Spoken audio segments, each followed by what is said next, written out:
ಎಲ್ಲರಿಗೂ ನಮಸ್ಕಾರಗಳು. ಗಾದೆ ಮಾತು: ಊಟ ಬಲ್ಲವನಿಗೆ ರೋಗವಿಲ್ಲ, ಮಾತು ಬಲ್ಲವನಿಗೆ ಜಗಳವಿಲ್ಲ. ಈ ಗಾದೆಯ ಒಂದು ಒಳ ಅರ್ಥ: ಊಟದಲ್ಲಿ ಮಿತಿ ಇರಬೇಕು, ಮಾತಿನಲ್ಲಿ ಹಿಡಿತವಿರಬೇಕು. ಇದೇ ಈ ಗಾದೆ ಒಂದು ಒಳ ಅರ್ಥವಾಗಿದೆ. ಪೀಠಿಕೆ: ನಾವು ಪರೀಕ್ಷೆಯಲ್ಲಿ ಬರೆಯುವಾಗ ಪೀಠಿಕೆ, ವಿವರಣೆ, ಉಪಸಂಹಾರ ಅಂತ ಅಂಶಗಳನ್ನು ಒಳಗೊಂಡ ರೀತಿಯಲ್ಲಿ ನಾವು ಗಾದೆ ಮಾತನ್ನು ಬರೆದ್ರೆ ನಮಗೆ ಪೂರ್ತಿಯಾದ ಅಂಕಗಳನ್ನು ಕೊಡುತ್ತಾರೆ. ಪೀಠಿಕೆ ಅಂದರೆ ಗಾದೆಯ ಉಪಯೋಗ ಹೇಗಿರುತ್ತೆ, ಗಾದೆಯಿಂದ ನಾವು ಜೀವನದಲ್ಲಿ ಏನೆಲ್ಲ ಕಲಿಯಬಹುದೆಂಬುದನ್ನು ಹೇಳಬೇಕು. ಉದಾಹರಣೆಗೆ, ಗಾದೆಗಳು ವೇದಗಳಿಗೆ ಸಮಾನ. ಗಾದೆಗಳು ಜನಪದರ ಅನುಭವದ ನುಡಿಮುತ್ತು. ಈ ಮೇಲಿನ ಗಾದೆ ಮಾತು ತುಂಬ ಪ್ರಸಿದ್ಧವಾಗಿದೆ. ವಿವರಣೆ: ಮನುಷ್ಯ ಬದುಕುವುದಕ್ಕಾಗಿ ತಿನ್ನಬೇಕು ಹೊರತು ತಿನ್ನುವುದಕ್ಕಾಗಿ ಅಲ್ಲ. ಆಹಾರವನ್ನು ಎಷ್ಟು ಹೇಗೆ ತಿನ್ನಬೇಕೆಂದು ತಿಳಿದು ತಿನ್ನಬೇಕು. ಮಿತಿ ಮೀರಿ ತಿಂದರೆ ಅಜೀರ್ಣ, ಅನಾರೋಗ್ಯಕ್ಕೆ ಕಾರಣವಾಗುತ್ತದೆ. ಹಿತವಾಗಿ ಮಿತವಾಗಿ ತಿಂದರೆ ಆರೋಗ್ಯ ವೃದ್ಧಿಯಾಗುತ್ತದೆ. ಮನುಷ್ಯ ಬದುಕುವುದಕ್ಕಾಗಿ ತಿನ್ನಬೇಕು ಹೊರತು ತಿನ್ನುವುದಕ್ಕಾಗಿ ಅಲ್ಲ. ಆಹಾರವನ್ನು ಎಷ್ಟು ಹೇಗೆ ತಿನ್ನಬೇಕೆಂದು ತಿಳಿದು ತಿನ್ನಬೇಕು. ಮಿತಿ ಮೀರಿ ತಿಂದರೆ ಅಜೀರ್ಣ, ಅನಾರೋಗ್ಯಕ್ಕೆ ಕಾರಣವಾಗುತ್ತದೆ. ಹಿತವಾಗಿ ಮಿತವಾಗಿ ತಿಂದರೆ ಆರೋಗ್ಯ ವೃದ್ಧಿಯಾಗುತ್ತದೆ. ಹಾಗೆಯೇ ಮಾತಿನ ಮಹತ್ವವನ್ನು ತಿಳಿದವರು ಮಾತು ಆಡಿದರೆ ಹೋಯಿತು, ಮುತ್ತು ಒಡೆದರೆ ಹೋಯಿತು ಎಂದು ಹೇಳಿದ್ದಾರೆ. ಮಾತಿನಲ್ಲಿ ಹಿತಮಿತ ನಿಯಂತ್ರಣವಿರಬೇಕು. ಎಲ್ಲಿ ಹೇಗೆ ಮಾತನಾಡಬೇಕೆಂದು ತಿಳಿದು ಆಡಬೇಕು.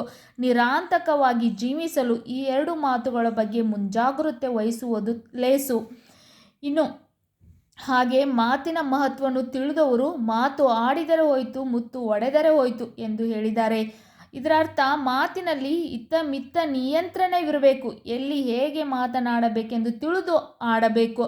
ನಿರಾಂತಕವಾಗಿ ಜೀವಿಸಲು ಈ ಎರಡು ಮಾತುಗಳು ಅಂದರೆ ಊಟ ಮತ್ತು ಮಾತು, ಈ ಎರಡು ಮಾತುಗಳ ಬಗ್ಗೆ ಮುಂಜಾಗ್ರತೆ ವಹಿಸುವುದು ಲೇಸು.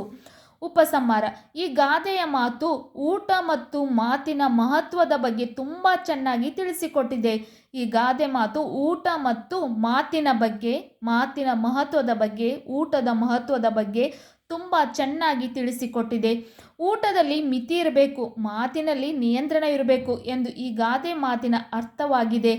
ಊಟದಲ್ಲಿ ಮಿತಿ ಇರಬೇಕು, ಮಾತಿನಲ್ಲಿ ನಿಯಂತ್ರಣವಿರಬೇಕು ಎಂದು ಈ ಗಾದೆ ಮಾತಿನ ಅರ್ಥವಾಗಿದೆ. ಗಾದೆ ಮಾತನ್ನು ಬರೆಯುವಾಗ ನಾವು ಗಾದೆ ಮಾತಿನ ಒಂದು ವಿವರಣೆ ತುಂಬ ಚೆನ್ನಾಗಿ ಬರೀಬೇಕು. ನಮಗೆ ಗೊತ್ತಿರುವಂಥ ಅಂಶಗಳನ್ನು ಆ ಗಾದೆ ಮಾತನ್ನು ಬರೆಯುವಾಗ ನಾವು ಹಾಕಿದರೆ ನಮಗೆ 5 ಅಂಕಗಳು. ಗಾದೆ ಮಾತು ಆಗಿರಲಿ, ಪ್ರಬಂಧವಾಗಿರಲಿ. ಈಗ 10ನೇ ತರಗತಿ ಮಕ್ಕಳಿಗೆ ಗಾದೆ ಮಾತನ್ನು ವಿವರಣೆ ಮಾಡಿ ಬರೆಯಿರಿ ಅಥವಾ ಪ್ರಬಂಧ ಬರೆಯಿರಿ ಅಂತ ಕೊಟ್ಟಿರ್ತಾರೆ. ಆಗ ನಾವು ಗಾದೆ ಮಾತನ್ನು ಬರೆಯುವಾಗ ತುಂಬ ಚೆನ್ನಾಗಿ ಆ ಗಾದೆ ಮಾತಿನ ಒಂದು ವಿವರಣೆ ಬರೆದ್ರೆ ನಮಗೆ ಪೂರ್ತಿಯಾದ ಅಂಕಗಳು ಸಿಗುತ್ತವೆ. ಅದಕ್ಕೋಸ್ಕರ ಮೊದಲು ನಾವು ಗಾದೆ ಮಾತು ಎಂದರೇನು ಅಂತ ಅರ್ಥ ಮಾಡಿ, ನೀವು ಎಲ್ಲವನ್ನೂ ಬಹಿಪಾಠ ಮಾಡಬೇಕಂತೇನಿಲ್ಲ.